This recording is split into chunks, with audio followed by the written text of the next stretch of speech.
All right, now we talked about how to live in the field, but what's the point of deploying a soldier, right? He's a weapon system, is he not? Well, we're going to talk about the weapons and how they function. What you see here is a Model 1861 58 caliber, muzzle-loaded, rifled musket. I also have a cartridge box here and a cap box here. In a moment, we'll talk about how these all interact to make the weapon system. But Jim, I want you to describe your weapon, please. Okay, I have a 69 caliber, model 1842 Springfield smoothbore musket.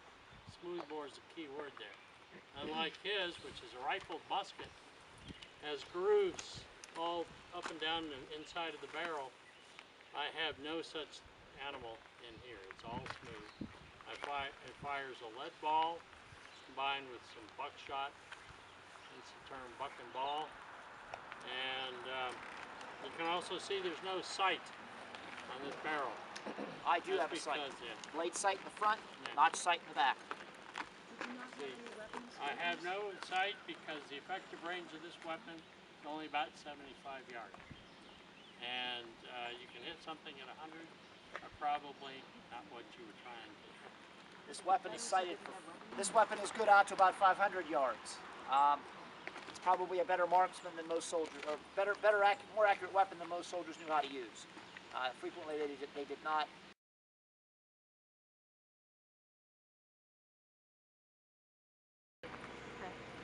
Now, there's a procedure to loading and firing these weapons that you must follow, because if you don't follow it, it's not going to work. Or what's worse, you might even cause it to blow up. That tends to be bad. So what we're going to do, Jim's going to stand that way and I'm going to stand sideways like this so you can kind of see from both perspectives what we're doing. Now, one other point that I might add. Is there anybody here who's left-handed? Put your hand up if you're left-handed. Well, if you're in the Army in the Civil War, guess what? You're right-handed. There are no left-handed weapons. If I try to shoulder this weapon left-handed, when the cap goes off back here, I'm going to get a face wound. So it doesn't work. All soldiers are right-handed as far as the Army is concerned. Now, it's a multiple step. The drill that the Army used was called loading and firing by the 9 count. And I'm going to describe each step. When they were training, they gave a command for each step. In the field, that never happened. The orders were load and fire. And that was only if it was going to be a volley.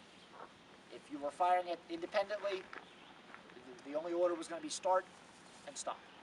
So, first step, you start out at the order. This is order arms, right? Bring that weapon around. Put the butt between your feet, like that. Barrel out, so that if it falls away from you and not into you. Reach back here. This is the cartridge box. Open it up. See how it's got 2 flaps in it? Keeps the weather out. Reach in here. You have a paper cartridge with 65 grains of black powder, or in Jim's case, what is it, 80? Okay. And the projectile in here. The projectile's at what's the bottom of the cartridge, and the powder's at the top. You'll see why in a moment. You take that cartridge, you bring it up to your teeth, and you tear it open. So what do you got to have if you want to join the Army? Teeth. Important. The gum in these things doesn't work. Actually, you could probably tear it, but it would slow things down. Tear it open.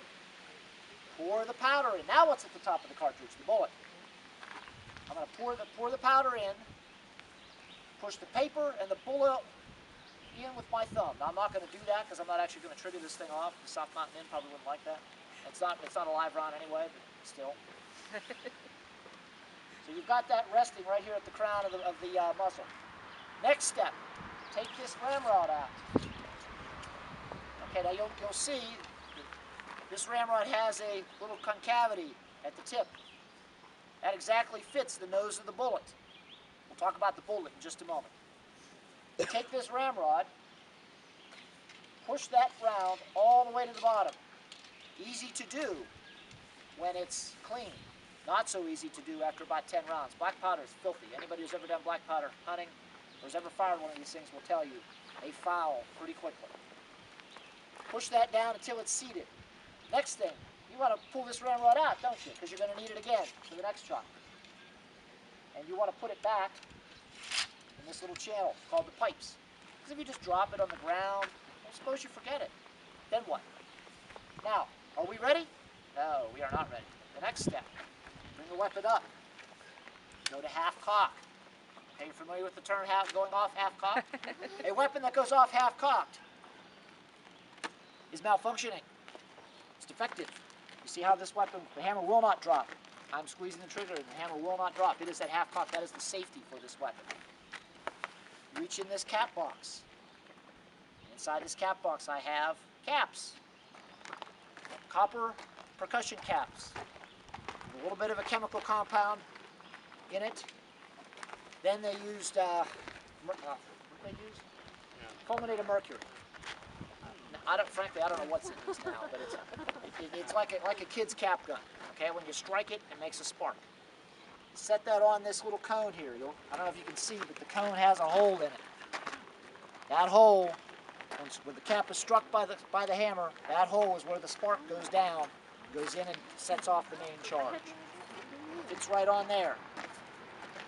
Now, I'm going to put this back, again, so we don't have a unintended discharge. Now we go to full cock. Now this weapon is ready to fire. And you would aim and fire.